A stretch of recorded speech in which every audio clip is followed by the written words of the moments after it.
हट जाओ पीछे।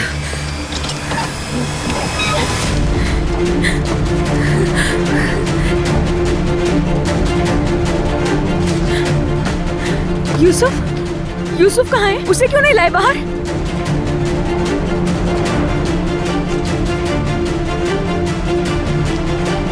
इधर आओ। वो बच्चा कहाँ है? किधर है वो बच्चा? कौन सा बच्चा? यूसुफ का पूछ रहा हूँ, वो कहाँ है? भाई अल्लाह का वास्ता है, बता दो बच्चा कहाँ है? मेरी मरहूम बहन की निशानी है। बता वरना यही कत्ल कर दूंगा तुझे, कसम से बता दे शराफत से। नहीं मालूम मुझे भाई। ऐसा नहीं करो प्लीज, ऐसा नहीं करो वरना हमें यूसुफ के बारे में कुछ मालूम नहीं होगा। खोल अपनी ज़बान। क्या तुम्हारे बच्चे नहीं हैं? उन्हीं बच्चों का वास्ता दे रही हूँ तुम्हें, मुझे बता दो मेरा छोटा सा यूसुफ इस वक्त कहाँ है? खोल, खोल।